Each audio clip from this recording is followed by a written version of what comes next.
Welcome to Between the Mics podcast, where we will talk about anything and everything. Who knows? We might talk about sports games that we're watching, what's going on in our lives outside of podcasting and streaming, motivational things that we want to share, the live streaming that we're doing, the games that we're playing, and who knows, probably some tech. But all I know is that there will be lots of laughs and great stories told. Between the mics, you have myself, known as TheAwesomeDado online, or you can just call me Mike, and my co-host, known as Flinty Dog online, or you can call him AJ.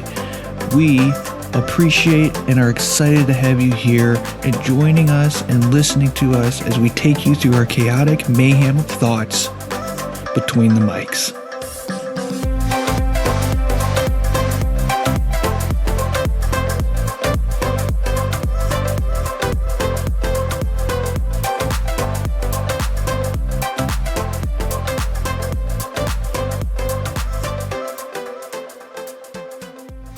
Welcome on in, gang, to episode number 2 of Between the Mics. We are super excited.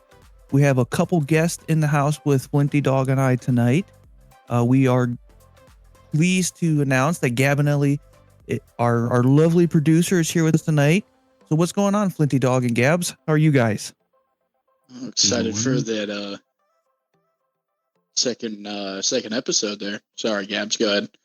Oh, you already cut me off. How dare you? Oh, boy. Doing good. Doing, pleased to be here. This We're excited to have you. This crazy little podcast thing we got going on. How are It's you? taken off. I'm great. I'm doing great. And Flinty, we're happy to have you here. I know that you probably just came off of a shift yesterday, I would take it. The day before. So you got to sleep, so you're not going to pass out on us. So if you listen to episode number 1, he likes to just fall asleep, so we should be okay this evening. Yeah, he just straight up passes out on people, apparently. Mid-conversation. I do have training tomorrow. Well, you better stay awake. Hope you got a pot of coffee. But we are super excited. Well, there you go. Super excited to welcome in our special guest of episode number 2. Somebody that is near and dear to Flinty Dog's heart, knows him personally, knows him well, family member of his, and we're happy to have him. Merc, or you can call him Brian. Brian, welcome in, buddy. Hey, how's it going? Good. Excited to have you here on episode 2. Yeah. So yes, don't sir. mess it up, happy man. to be here. A lot of pressure. I'll do my best. No pressure. Except all so of what the have pressure. Thanks. Yeah, you were so optimistic that it's not even funny. I'm kidding. Yeah. Gab's just a guy like, oh, there's a salt or there's a wound. Let's pour salt in it and see how fast it bubbles. Let's put wound in your salt. Mm-hmm. It's been a long week, okay? It's been a long week. So, Brian, tell us a little bit about yourself. Give us a little bit of a backstory of who Brian is and what you're willing to share with us and the audience. Oh, man, how far back do you really want me to go? Yes. There was a mommy and daddy that really loved each other. No kidding. Maybe not that far. It's really far back. I don't even remember that far back anymore. No, well, I grew up in a little low country South Carolina here. I've been here just the whole time. I spent most of my time really far out in the middle of nowhere. Just trees all around you. And right about the time I turned into a teenager, my mom and kind of moved me around a whole lot. Ended up in the public school system and bounced around a bunch of different places. Normal stuff, I think. Sure. I mean, me and Dado here, we are accustomed to public school. Unfortunately. Yeah. I'm poor. I got I go to public schools. We all rode the I bus. got Got it. Yeah, pretty much. Some are just shorter than some others. Nobody's talking about your bus, Flinty. Don't worry about it. Hey, now. It was fun. They were the cleanest Yeah, I never windows got we've to ride ever the seen. bus. You never rode the bus? No, never got to ride a bus. I don't even know if there was buses around my area at that time. I still You don't were even way think we out have there. any around this area. Even when I went to, I think maybe when I was in high school, I think the high school had buses, but by that time I had a car. Okay, so what was your first car, Brian? Since we're speaking about cars in high school.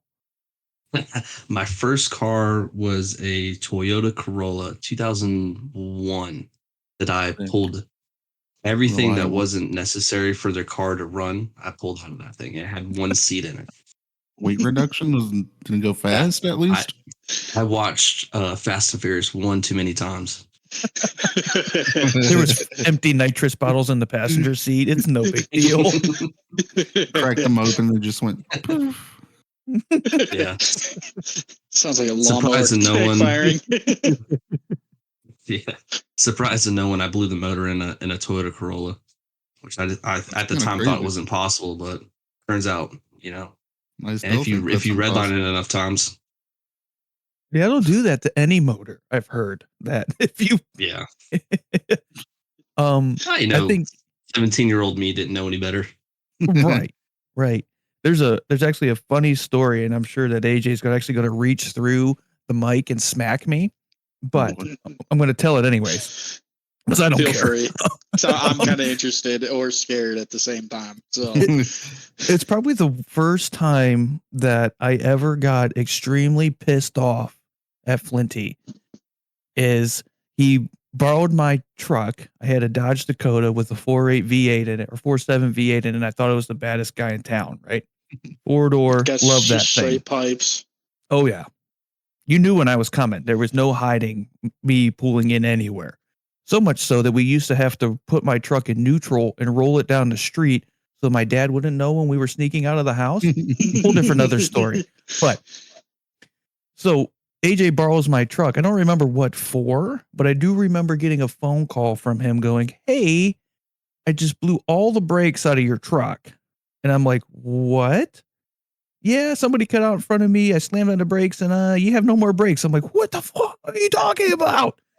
Oh yeah, all four brake lines clean out of that truck. I remember this. I was helping another high school buddy of mine move, and I think I borrowed your trailer also. You did. Yep. Yeah. Yep. And Needless to say, I didn't realize how touchy the brakes on that Dakota was.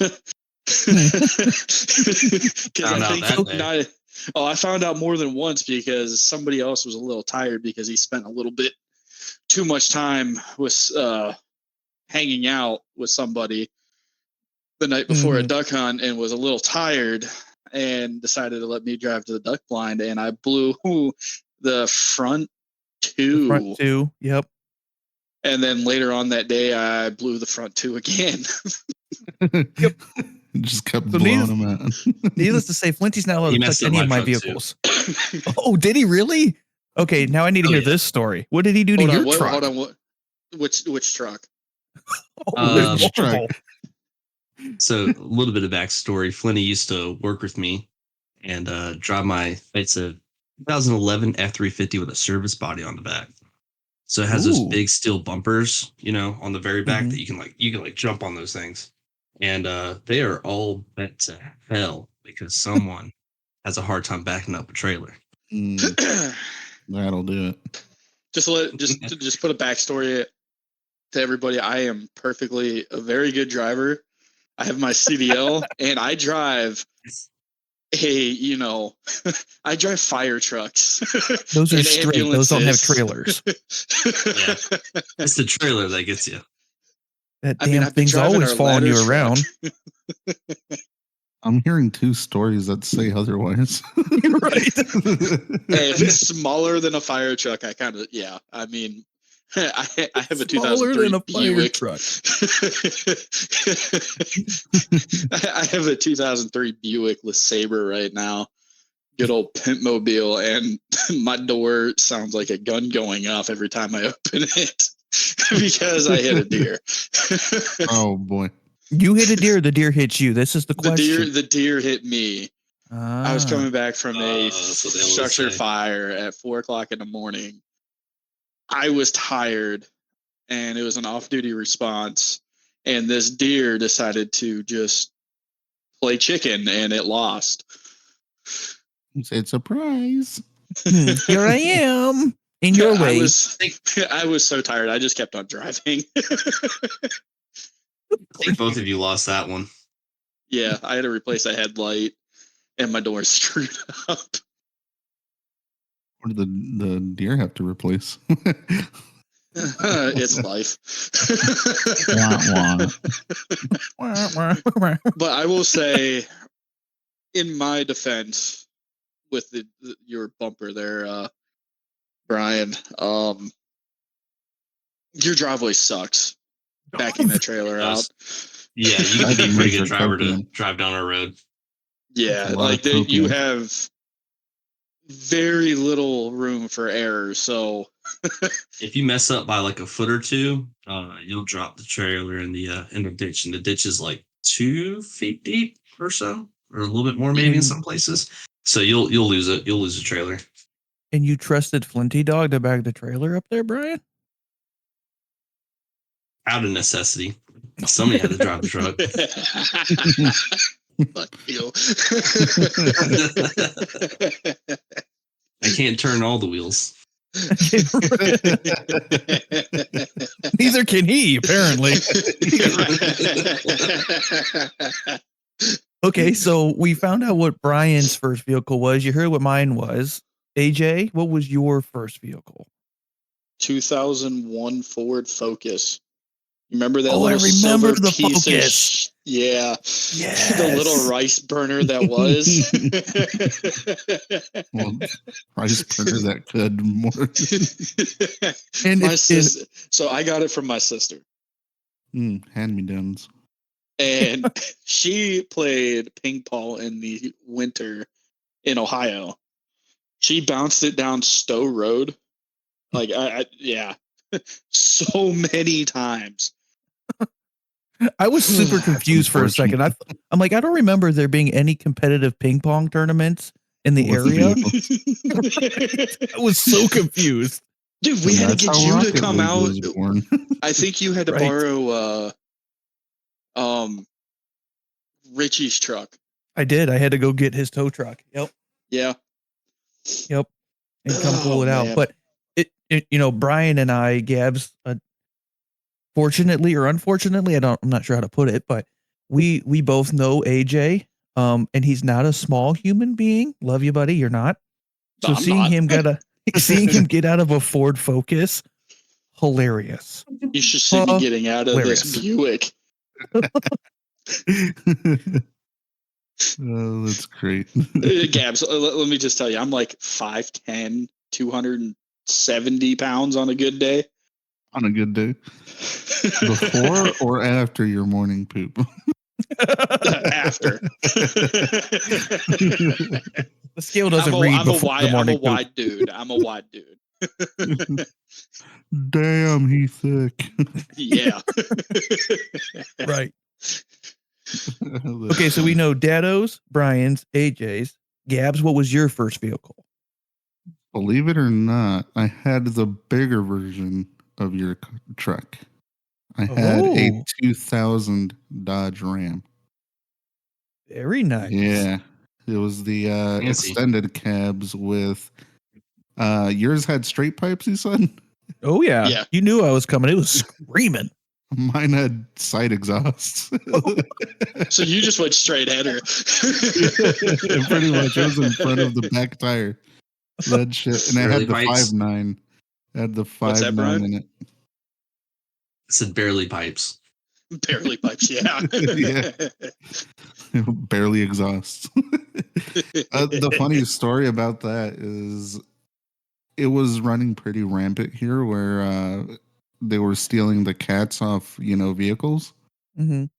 And they ended up stealing the cat off of mine. And then just like one morning, unbeknownst to me, I get into the truck, to go to work. Started, and it just sounds like straight up NASCAR. I was like, what is going on? He's making a left turn. Yeah, pretty much. And those trucks are not the quietest, I have that big old 5.9 liter Magnum in it. Oh, Lord Christ Almighty. I thought I was screaming. I'm surprised we didn't hear you in Ohio from wherever you were. Good Lord. Right? You could hear that like 2 blocks away, 3 blocks away, easy. Oh yeah, I used to wait for Mikey whenever we were going duck hunting at like 3 o'clock in the morning. I could hear him 2 miles down the road. I could just get my stuff, go outside, and by the time, like, I could time it perfectly just by the sound how close the exhaust was. Yeah, he stopped texting me because he would start texting me, and then after like the 3rd or 4th time, I just didn't get any text messages, and he was standing at the end of the driveway like a kid waiting for the bus. He just heard me coming. I hear you. Yeah, it's pretty much how it got. It was just like, yeah, I know he's here. Yeah. The first couple. It's such a terrible ride, though. Horrible thinking ride. back on it, just because of the droning of the exhaust, you can't really hear anything inside of the truck. No. As so loud as me and Mikey were. You're driving down the highway and you're like, my ears are kind of ringing. What's going on? You got to scream to your passenger to have a conversation. Yeah. So I got another one you guys are like. That's like my 4th car was the one that's still I went in your back driveway? in time. Still my driveway. I'm a true redneck. I have broken down cars in the yard. It's an 80. It's an 89 Honda Civic hatchback. And after about, it's nice. It's got the automatic seatbelts that are known for cutting your head off when you get in an accident, that kind of thing. Yeah, and the car won't run unless you got it plugged in, so you got to do it. Tell him my favorite story. What happened whenever you were at your old boss's house? Yeah, so I got 2 good stories about this one. The first one, after about 6 months of having it, my muffler, the way they kind of sit like on the back. Anyways, the muffler had like rusted through, so it was like clogged up. And I said, "Oh well, where's the Sawzall?" I cut it right off. I said, "All right, we're gonna sound cool now." It didn't sound cool at all. It sounded like a lawnmower. But Same engines. It's fine. Don't worry about it. Right. Hey, come on. When you're a young man, it feels nice. At 1.8 liter at 6,000 RPM or whatever I would send it to. Revving it to the moon. which eventually led to my old boss's house. I get a text from his wife because I used to park my car at their house. And I get a text from his wife. She said, "Your car's trying to start itself." And I was like, "What does that mean?" She sends me a video. And there was some sort of electrical problem in the vehicle where it was spinning the starter without the key in it. I had the key in my possession, 30 minutes away, and the car sitting there trying to start itself is smoking. I don't even know how the starter lasted that long. And ended up having to like cut a cable off the battery because it was melting to the terminals and whatnot. And it was a mess. I still have that video, I think. Self-starting Honda. It was like the 20th time I've heard the Ghostbusters one. It really was. It was like it only happened in the rain, but only happened in the rain sometimes. It was like it was haunted. I just remember getting this video. Dude, I don't know how to explain this. Oh, yeah. But my car's running. And I'm like, okay, I'm kind of glad that it's running. You're not abandoned somewhere. But no shit, he sent me, I think it was a Snapchat of the car running with the key off. It's still in park, and it's like leaching, like trying to go forward. Oh yeah, I put a battery cutoff in it, so it's like got a little race car key in the underneath the dash. Yeah, I had 2 keys in that car. Oh, it is. It 100% is a death trap. It had no traction control, no anti-lock brakes, and I ran it, straight slicks all the time. Not like I bought slicks. I just bought used tires and then drove like an asshole until the tread was gone. Oh, those self-made slicks. My first ever time meeting him. So it's kind of it's kind of weird how me and Brian were just kind of.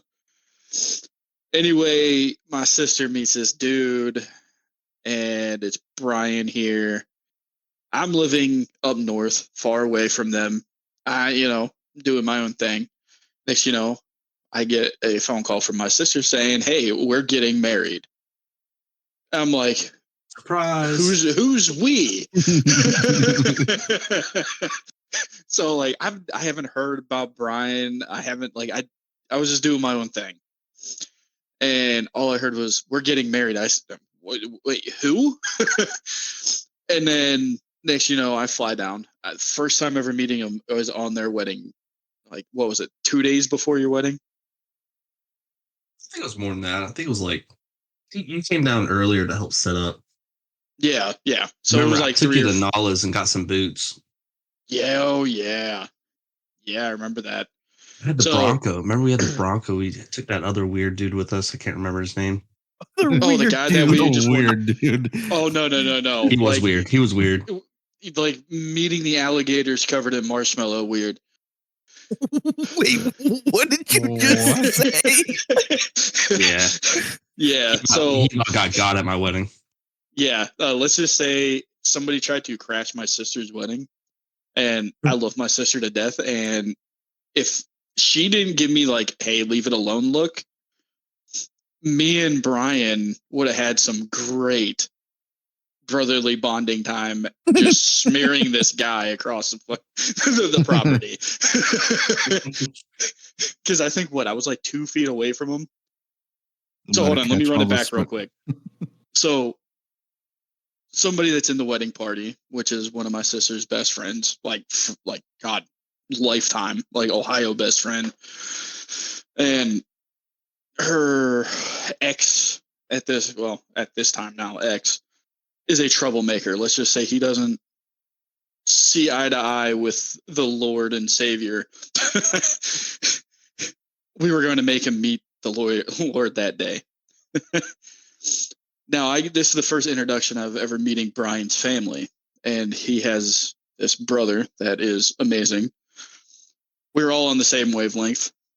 People just started disappearing, and then like Brian gives me a look, and I'm like, "Oh shit, it's going down," because we already know how this guy is. Me and Brian's brother looked at each other, not even really talking to each other. First time we were just getting up, we're like, "Yeah, we're gonna go beat someone's ass." No, not you. You don't have that tendency at all. Nope. No, never. You definitely don't force violence on people. Definitely not. I do believe my exact words is either you keep your fucking mouth shut, or I'm going to or you're going to find a nice burial place in this property. That was your point across. He was from Ohio, and he was all the way down in South Carolina acting a fool. Oh, more than acting a fool.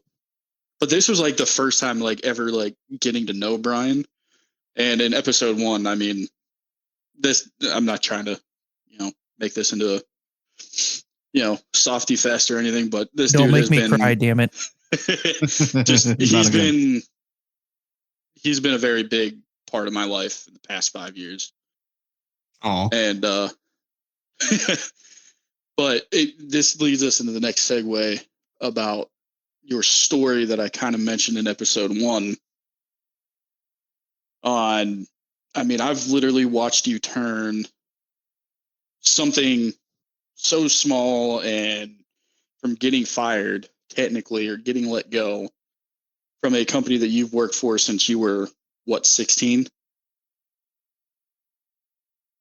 17.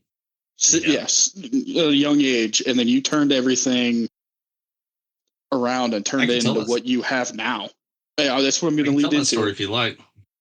Would love to hear. Yeah, are you? Yeah, I mean, I told Mikey a whole bunch of times about it, and just tell him your experience, because I mean, he started from the ground up in construction class, and now he's like second in charge in a very large contracting company. Yeah, there's not a lot of construction classes around here. I wish there was, but yeah, I had a little bit of a troubled teenage time, let's just say. At around 17, I was working 2-3 jobs, depending on the cycle, because it's like a tourist area. And at 17, I'm kind of bounced around from home to home. Ended up working for this guy named Vinny. Super nice. Came from New York, as a steam fitter. Taught me everything I know. And start with him at 17. 5 years later, things aren't going well, and he lets me go with a very nicely worded letter. I don't think he wanted to, but I think he had to. Doesn't matter. I had $486, my last paycheck. Yeah, it's back when I wasn't making a lot of money back then, but $486, and I had a 1989 Ford Bronco that kind of worked. Okay. And I I turned that into a working business now, where we got 3 trucks Wow. that aren't from the 80s. Dude. So you took, for simple math, $480 and turned it into an entrepreneurship. And how long have you been doing that, Brian? 5 years. I did 5 years with my old boss, first company, and then I've been in business for myself for about 5 years as well. So I'm about 10 years in the game. 27 years old. Started at 17. Wow. So He's being very humble, by the way. Yes. And think that's sick. I appreciate that. And here comes the podcast host questions, right? So prepare yourself. You're about to get grilled. Right. We're gonna get the humbleness out of you. So, you start your own business with, very little money to your name. What was the driving factor for you to start your business? Why didn't you go work for somebody else?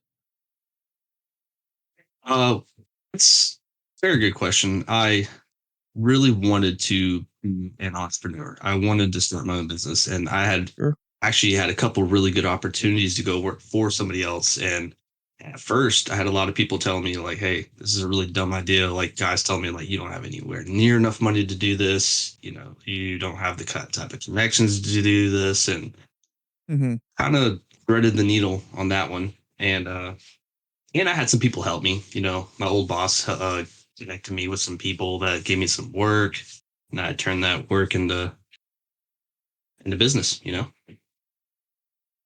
That's awesome. And can I ask, and if you don't want to answer generally is fine, what kind of business did you start?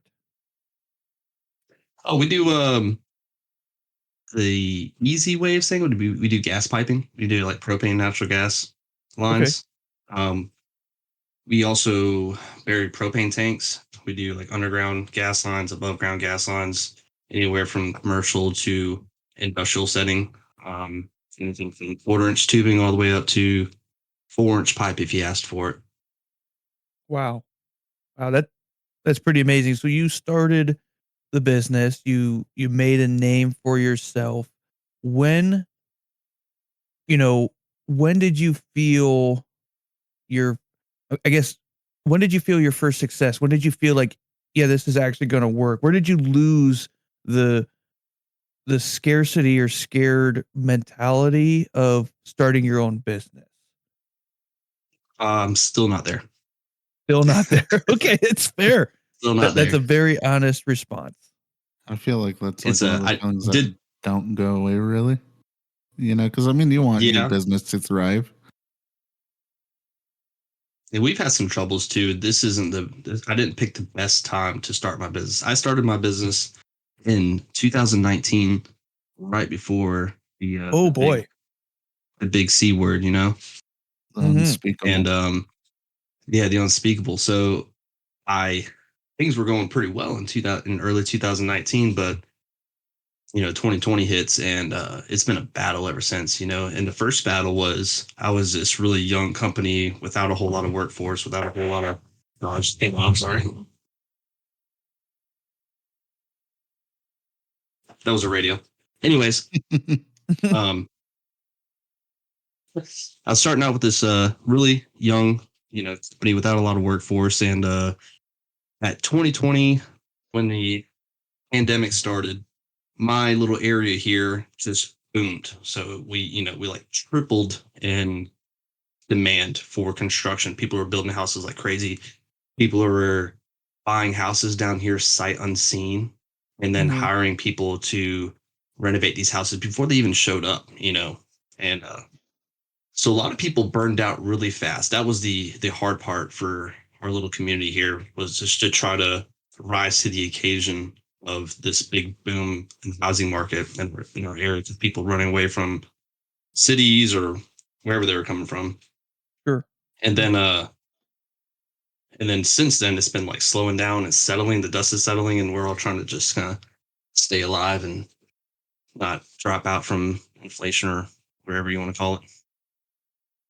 Sure. So the reason why I asked that, Brian, is that for those of the audience that are listening, is that the effort, the passion, and the drive doesn't ever go away, because the challenge and the, I guess, for lack of better terms, the questionable, the thought, the scared, and scared's a horrible word, and I apologize for using it, but it's the one that comes to mind, that, the fear of what are you going to do next? How are you going to keep it going? It doesn't go away. It could get better, right? But it's always going to be there. So don't let that stop you from going after your dreams and trying to start something. Because, Brian's sitting here with us, and he's telling us a story where he started a business right before a global pandemic. And yes, it was scary, but he never gave up, right? And I don't think there's a sign of giving up, Brian, from what I know. Not unless they make me. so what motivates you to keep pushing through? It could be anything. What motivates Brian and Brian's company? I find a motivation in a lot of different things. The easy one, obviously, is I have a family I come home to every day, and Sure. it's hard to stop when you have a family like that. And the other thing is I find pride in working like a construction type job. Building your community, being a part of bringing order to the world, and making it a better place. There's a lot of people out there trying to tear the world down, and need a few people out there putting it together. It doesn't take too many. There's a lot more people out there doing damage than there is building things back up.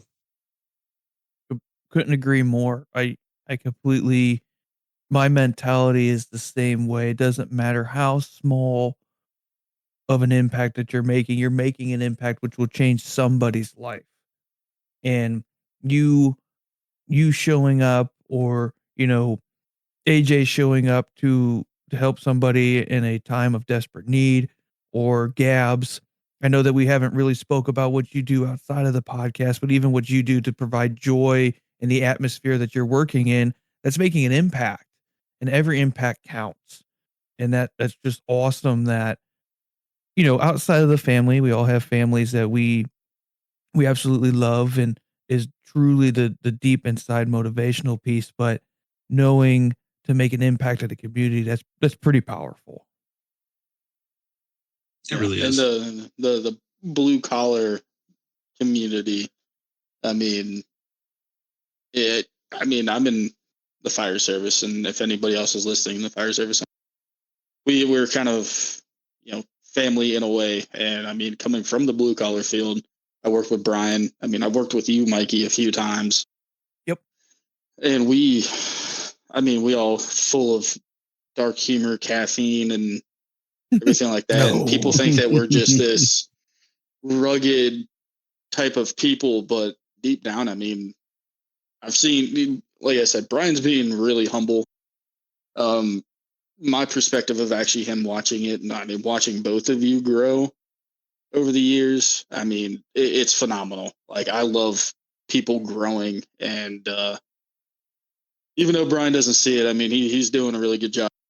Mikey, you're doing a really good job. Gabs, I mean, you're still doing awesome shit with the audio, and I haven't really learned too much about what you do outside the podcast, which we're going to get into.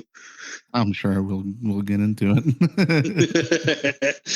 But I mean, it's amazing, and I mean, we all have our outlets. I mean, we all play video games. I mean, if you catch the Dado here on Twitch or anything, you might have seen me in the TheMercMarket in his game about a month ago? Something like that, a couple weeks ago. Yeah, but we're not going to talk about that game because that is the unspeakable game that Dado will not play. He's dodging everything on that game. You don't like that one? He sees invites decline. Decline. Brian and I both were standing next to each other in a trench in that game, and we're like, this is ridiculous. What is the point of this game? Why am I dying so much? This is just dumb. Running simulator. The funny part is that, like, Dado would be the only one to stick his head up and just buy. He had gone. Ow. Ow. You know? Instantly. I call myself the decoy. So if you ever need to make yourself to an objective, invite me to a game. And I'm going to run and just run, and I'll get shot eventually, and then they won't pay attention to you guys sneaking around the back like professionals. So if you ever need a decoy, call me. It's not that safety bad. Vessi and send you out. Yeah, right. Right. Walk out there with a big flag. Me and Brian kind of got the hang of that game. It's actually a lot better, and it does bring, like, there's a lot of teamwork in that, and a lot of people don't realize that if you don't have a good commander in that game, you lose. Yeah. 100%.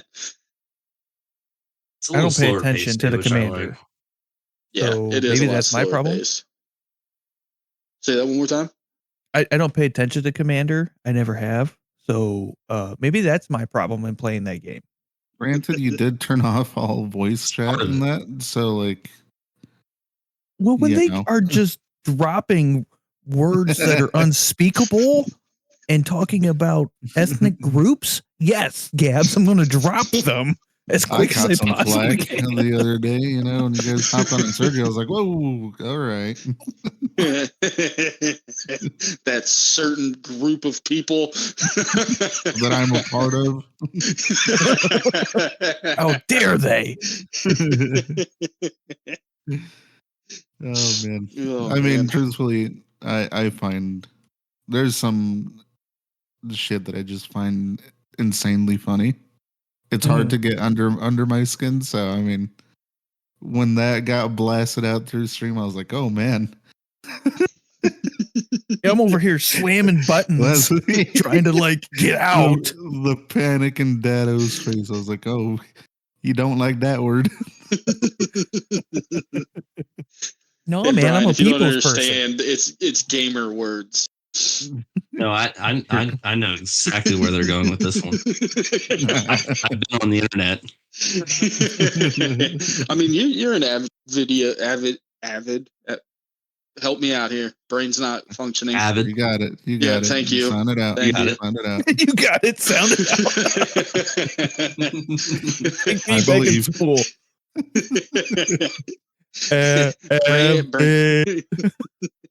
Brain not braining. Video game player. I mean, you and I, most of the nights, we get some either Farming Simulator or the unspeakable game that Mikey doesn't like talking about. Dabble. How do you feel with that being, like, you know, being a release? Is that like one of your releases of basically being blue collar? I mean, yeah, I used to struggle a lot with being a workaholic, and I've since turned back to video games to kind of make that mental switch off. You know, you gotta take it easy every once in a while. Take it down a a few octaves. Yeah, I mean, I know all about that mental switch off, as you could just tell. I'm a completely different person whenever I'm working the ambulance or the fire truck or something like that. Normally my brain's functioning. Yeah, there's a big mental switch from trying to work in, especially if you're in like the construction field or like a utility field or like EMS or something like that. Going from being in that, let's say scenario with other grown men in very serious, sometimes very dangerous situations, and then you come home to your kids and you gotta take it easy. You gotta learn how to turn it off. Yeah, there's so many different hats. Right, and there's so many different hats. Speaking from a point of a father, you're absolutely right. You're one person at work, you're another person to the family, and then you have to find yourself. And for me, that's hanging out with you guys, doing podcasts or playing games and dying in games constantly. That's not frustrating at all. But it's you're absolutely you have to find center in yourself. And for me, it's a multitude of things. And it could be gaming, it could be journaling, it could be reading, whatever you as a listener or anybody in our chat here finds it to be. But luckily, all of us like to take a controller and potentially throw it across the room, or Flinty dog hawk it and have a whole bag of them. Mm-hmm. Yeah. So you could ask Brian himself. He's been a part of a couple controller breaking, smashing sessions with Flinty dog. Yeah. Controller breaking moments. LOL. He was what was it? Right before Christmas, he's like, "I know what I'm getting you for Christmas." Apparently, there's like a 30 pack of like the Xbox controllers on Amazon. Yeah, they're all used. They're like all like rebuilt ones that somebody else has broken in the past, and they just fix them, sell them cheap. He was gonna give me that for Christmas. Don't enable him to break more stuff. I feel like it's oddly satisfying, being in a party chat with them and you just hear the whack of a controller going flying across the room. Or the headset. Oh, yeah. How many times have my headset flown into the chair that sat next to me, Brian? Oh, yeah. It makes such a distinct sound, too. I love it. I don't throw things, but I tend to get excited and press the buttons too hard. So I have like controllers with like broken buttons from me just, I don't know, smashing them too hard or something. I have a lot of stick drift in mine. Yeah, that's it. For just slamming the joysticks. Dado over here being the angel of all of us. Oh, because I'm recording myself when it's happening, so I don't want evidence of me whipping something across the room. I was going to say Dado's streams, so. Do it for the views, my boy. Do it for the gram. He'll go so viral doing it, dude. Right. Dado's angry outrage. Online gamer breaks window with controller. Right. Yeah, no more studio. He just rips it apart. I mean, I told you about my little red chair that has a broken arm. Yeah, your punching bag that you call a chair? Yeah. Oh, dude, I was playing with one of my other friends, Fox Aloy, earlier today for the podcast, and Call of Duty lobbies tonight. Let me tell you, the track stars, they were real sweaty tonight. I am so lucky that I have moved into the office and I need this desk. Because if not, it might have been broken. I might have anger problems. Slightly. I get frustrated, and to pick at Flinty a little bit, I just left-handed anger, bro. I don't know if I could whip a controller across the room. Oh, I can't. Yeah, you haven't been that angry enough. Hang on, I think I can explain Go ahead. I think I could explain Flinty a little bit with one story. I think you guys, if you give me the time, you'll really like it. Please, we need all the I'm blackmail we afraid. can get. So this is one occasion out of very many. Okay, but this is just one thing that's happened that's accumulated to all the things that are Flinty, right? So he was working with me, right? And I was taking my tractor off of my trailer, and I have an 18-foot trailer, and obviously it holds a tractor, so it's got these really big metal gates on the back, one for each track, and they come down.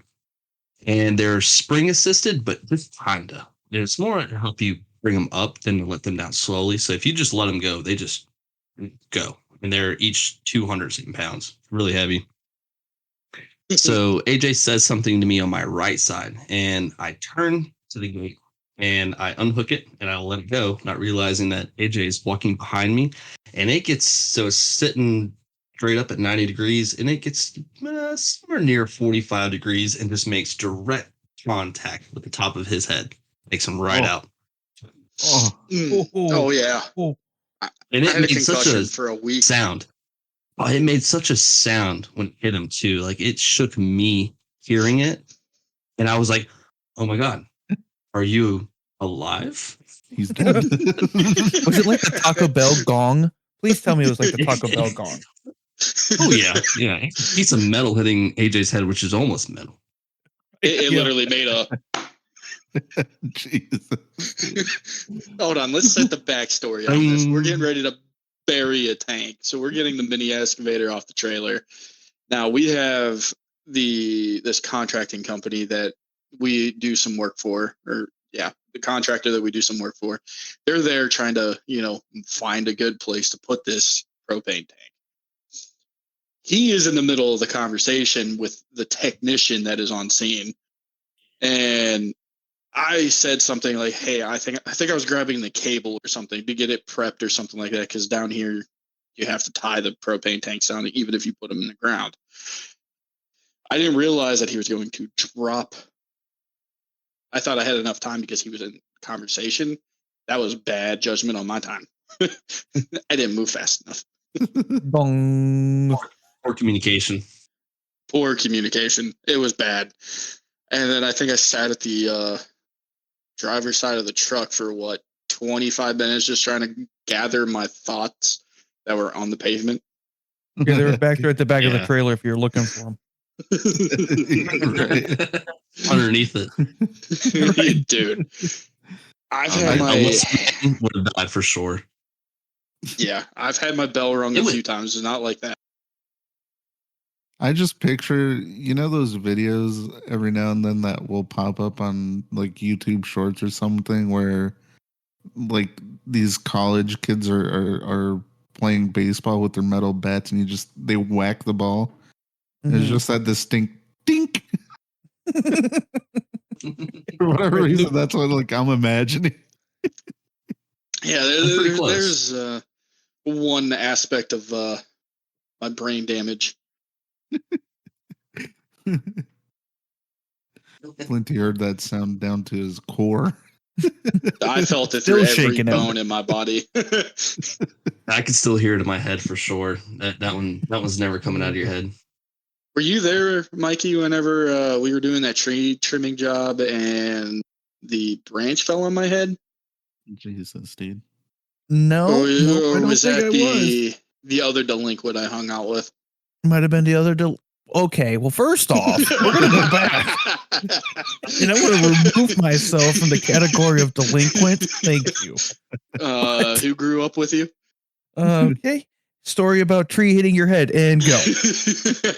Well, anyway, we were doing a tree trimming job and somebody was on a four-wheeler and had it tied to the rope.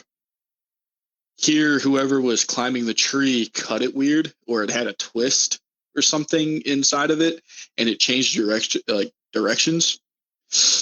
And we were in so-called safe zone, and yeah, that limb was probably about 8 inches wide, probably about 11 foot long,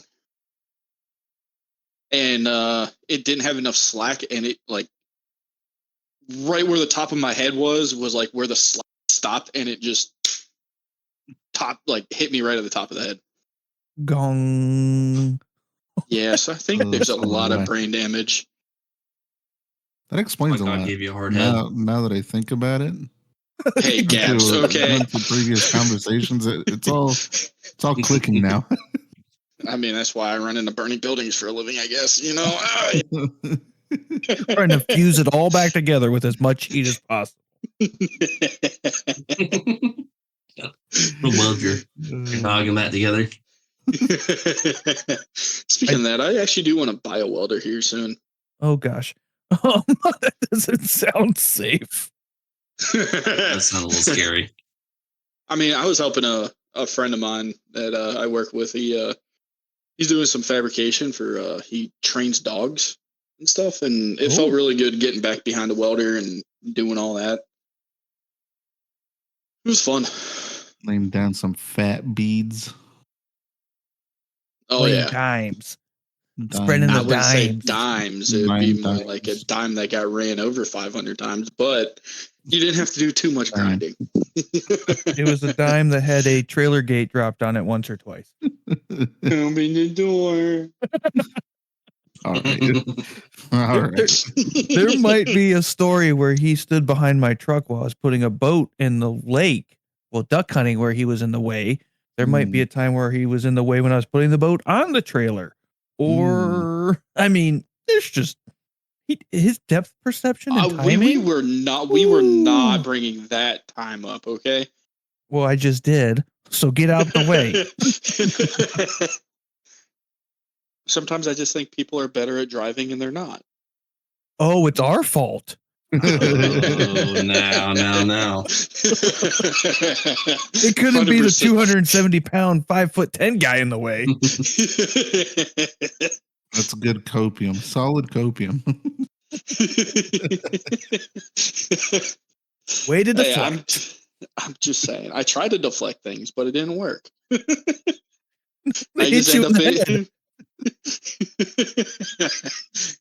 I do have a lot of scars on my head. It's sort of deflected, you know, it didn't go down all the way, you know, at the end. You saved the asphalt. Way to go. Nicely done. Next time. Or the lake, or your boat trailer, or all of your camera equipment whenever I in flooded timber that one time. And you tripped. Oh God, that's a funny story. Let's go there real fast. So duck hunting in Ohio on opening day is like, I don't know if you've ever been Black Friday shopping, you got to like wait in line and go and get your spot. So we decided to go camp out in that lovely Dodge Dakota that we talked about earlier. And we're at this flooded timber spot, and we get up and we're walking through. Now, mind you, AJ at the time was the camera guy for the other adventure that we spoke about in episode 1. So he's carrying, I don't know, $1,200 worth of camera gear, roughly. And I'm telling him, hey, man, you got to watch. There's a lot of fallen timber underneath the water. Billy Badass over here, thinking that he's invincible, is just trudging through the water like a fucking water buffalo. Yep. Okay? Just trudging. And all of a sudden I just hear the splash of splashes at like 4:00 in the morning in a dark, deep, flooded forest. 17 degrees outside. Yeah. And you just know that this dude is laying on his back like a stuck turtle with my camera gear floating. And I'm just like, whoa, my God. There wasn't even a thought of, are you okay? It was, hey, is the camera fine? Yeah. I know he bounces. He bounces. He's fine. I just would worry about the camera that he was laying on. Yeah, it's waterproof. We're good. We saved it. But that's the first time I ever learned to not fall into cold ass water with waders on. No shit. Hey, so as long as I was a champ though. We sat there for a very long time. I was fucking cold. Champ. You were. Oh, and we learned back then, he's clumsy, and he likes to be in the way. He just stands in the way. It's fine. You just got to know where AJ is at all times. It's okay. I think I did make the joke that at some point we got to put a flag on him. Yes, you like did. A little bicycle flag. Yeah. Those treat him like one of those dogs. Those flags you put on like ATVs and stuff whenever you go off-roading. Yeah. A little bell jingling as he walks. Yeah. I ain't a fucking cow. I mean, hey now. Oh, that was You called yourself nice. a water buffalo, so They're cooler. Hey. Close relatives, I would assume, right? No. I would say those are the safari cows. Yes, that's exactly what I would yeah, call they're pretty them. close. Oh man, I think the whole podcast has just been roasting Flinty. I know. I It's got to okay. change the title of it. Poor Flinty. I'm A-okay with it. Man, So we know what Flinty Dog likes to play after work. Brian, when you're not drug into Flinty's needs of playing Call of Duty or Hell Let Loose, what is another release, a game that you go to that gives you that escape? Farming Simulator. I definitely like Farming Simulator. Brings out the nerd in me. That's what I say too. Brings out the nerd in me. Oh, that's he awesome. definitely Gabs goes full tism with that. Oh, jeez. oh Lord, that is known as I dove the in deep. master. That is known as the master farmer. I am not a master farmer. He is known as the master farmer in other chats that we got. Yeah. What's your that name was large given to tractor me. of choice? My large tractor of choice would be the Kloss. Ooh, I can't remember the Kloss. What is it, the 59X or whatever the non-articulating one? That's my large tractor of choice. What about you? I'm partial to the John Deere 9R. Ooh, that's a good one. Is that the tracked one? Like or is that the wheeled? That's the one on wheels. That's the one on wheels. I'm a fan of the Fendit. Did you say Fendit? Yeah, the Fent. I think it's the Fent. Yeah, I think it's the Fent. I was trying to Google something and that popped in my head, and then what I was typing. You just sent it. Yeah. Didn't think about it. The Fendit did. No, that one. It starts with an F. Although that JCB Fast Track is quite useful as well. I think it goes like 46 miles an hour. So if you're on one of the big maps, man, that thing's unbeatable. That thing gets. Gabs, if you had to pick a game to run away from the real world, what would you pick? What do you mean by that? Is it stickball? No, I'm kidding. Baseball is one of my games that I have been playing since it came out. Truthfully, been streaming that too. You've seen which was super fun. My horrible attempts. Yeah, just shut up. you were out here getting beer.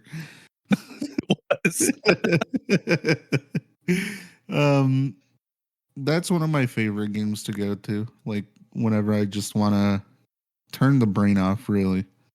There's that one and Rocket League. Rocket League. You have been in Rocket League lately. That's one of my go-tos, even though it pisses me off, you know. Everyone else gets lucky besides me, it seems like, in that game. Everybody's against Gabs. Yeah, pretty much. But it's a good game. It's brings out the competitiveness in me. Sure. You need to get with our Sandy.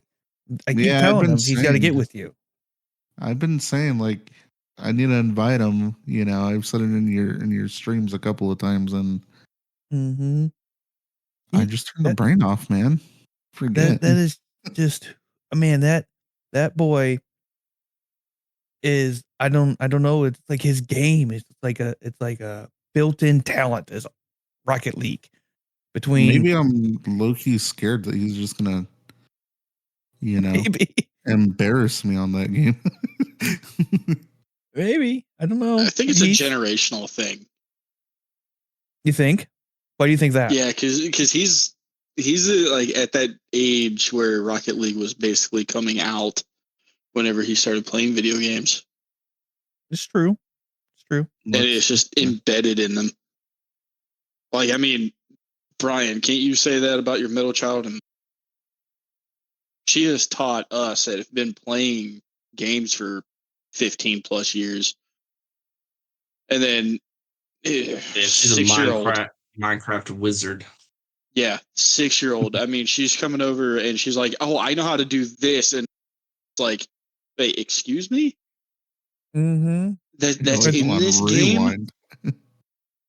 That's how my one son is. It's like he builds these things in Minecraft that is like you could get paid for it, dude. Like, holy cow! And we're over here like drooling, like, "Look at me, I'm finding diamonds," and it's and they're building machines.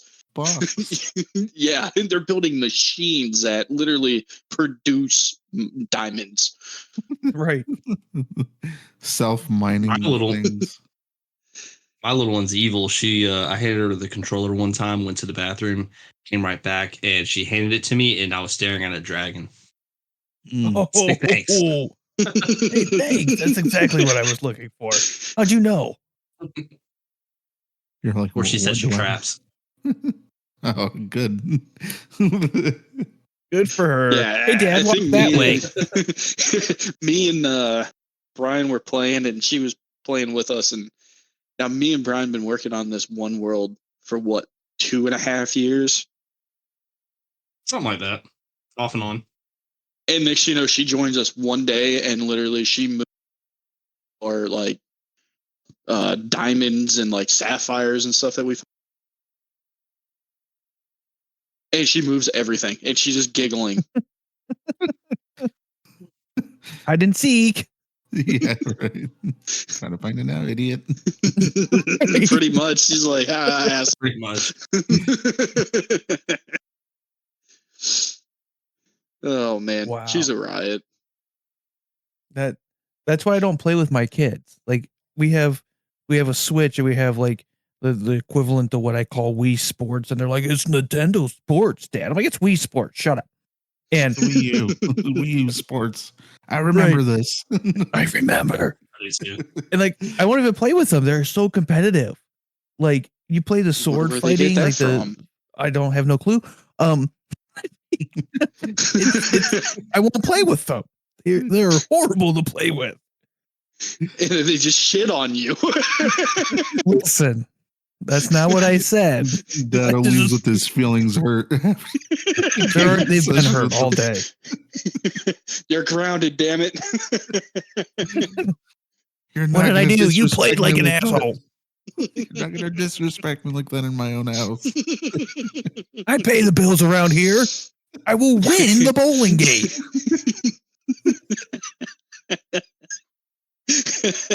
Golf, bring it on, kid. Well, you bore him to death to win. Right. There's a known fact that Dado has hacks on that game. Just putting that out. Listen, Gabs. No. We're not going there, Gabs. Canceled. I will also say that nobody will play Mario Kart or Mario Smash Brothers with Mrs. Dado, because you want to talk about a savage. She'll look at you from across the room, and like she'll be on her own team, and me and the 3 kids are trying to defeat her. Not happening. Not happening. Square up. Tell her to square up. If I you want to be gangster, let's go. Let's go. Give me the Ice Twins. I'm golden. Nuts, man. But as we come to an end in all the laughter and fun that we're having here, I want to ask each one of you, and I'm going to start with Flinty. What would be one thing that you could tell the audience in one sentence, let's say motivational, that you would want, that you wish your younger AJ heard, what would be that one thing? Oh boy. You move on to the next person because I got to think about this one. Oh, I got one. Okay, Gabs, go for it. Stay stubborn. Stay stubborn. Yeah. That's a good one. Because, like, I don't know. I feel like most of my time in music has always been just trying to prove the doubters. You know what I mean? Every Sure, person that absolutely. just doubted me along the way has, Yeah. you know, that's the whole thing. Just stay stubborn. Like, I'm going to prove you wrong now. You know, just because I you will doubted prevail. me. Yeah. Sure. You know, Absolutely. I don't know if that's being petty or just my stubborn side in me, but you know, it's gotten me to where I'm at now, where I have my own I have my own studio, you know, where people will come and record. You know, that's one of the things that I do. That's awesome. But I also do audio rental. You know, if you have an Oh, really? event, Gabs will come out and put, you know, concert speakers for you, and we'll, you know, you've seen my mixer. That thing's I huge. have. There's a lot of buttons, and I am very scared of your mixer. You know, and it moves on its own. It's kind of creepy, but but I love it. It's one of the things that, you know, because I tried to prove people wrong. It's gotten me to where I'm at now, and I love it. That's like one of my other escape things, you know, that I don't really talk about. Is the audio mixing or the audio equipment rental? Audio mixing, just in general, like, it's gonna sound nerdy in a way, but like, there's this website that I go to that they have songs, and it was gonna be initially one of my first streams, you know, where Mhm. I mixed a song and, you know, chatted with people. That Sure. kind of fell through because it was gonna be a whole mess to set it up. So I was just like, you know what? No, we're not doing that. That's too much work. But anyways, that's like one of the things that I do just for fun. Literally, like, I'm having a shit day. You know what? Let's go ahead and download, you know, a 40 track multi-track thing and mix it. Why not? Wow. Why not? Right. Why not? Bug it. You know, that's how I'm gonna spend my day. I'm going to turn these 40 things into one beautiful thing. Yeah, pretty much. And, you know, doing the whole podcast now, I mean, that it's fun to me, you know. And yeah, that's one of the things that, if I could tell younger me, is stay stubborn. Hashtag stay stubborn. Yeah, That's awesome. 100%. Awesome. Flinty, have you figured it out yet? I have. Okay. What do you got? Don't run. Ooh. Me Can you gusta. elaborate? Whenever when things get a little rough, don't run from problems. I can feel that. I did that a lot whenever I was younger, and finally gained some traction. Started to realize whenever things started getting uncomfy, just kind of plant your feet and keep going towards it. Agreed. That's powerful. Wow. It even correlates with Brian? music, honestly, Sure. because I mean, when you're doing live mixes, you know, for bands, you are gonna have times where it's going to sound like shit, you know, or you're gonna have something happening on stage where you're gonna be like, "Fuck, I don't want," you know, no one wants anything to go bad when you know, when that shit's Sure. going down. Sure. You And have to stay stubborn and don't run. yeah, pretty much. You got to stay planted and, you know, think of the basics and, you know, head and go towards it. Right. For sure. Brian, what would be the one thing that you could tell younger Brian? I would definitely tell myself to find Jesus sooner, because it was a lot better after that, and it was really, really bad before that. It's fair. That is That's fair, and I've lived that same story. And it doesn't have to be the same story. For those that have faith or seek that, know exactly what we're talking about. It doesn't. It fits the story that you're telling, and that kind of leads into the one thing that I wish I could tell younger me is that there's a season for everything. Meaning that it's going to be hard, it's going to be easy, it's going to be sad, it's going to be fun. There's a season for everything.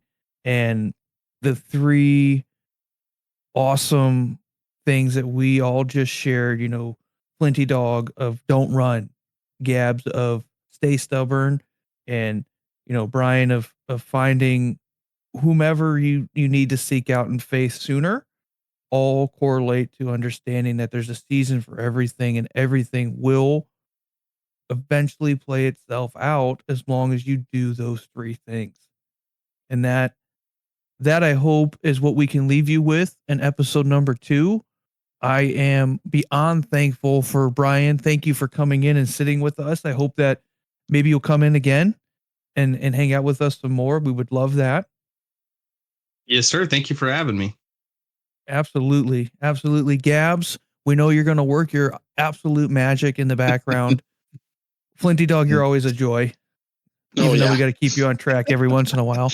But, gang, we really appreciate you hanging out with us, keeping up with us, and trying to stay in between the mayhem that we throw at you and the fun and the stories as we hang out between the mics. See ya.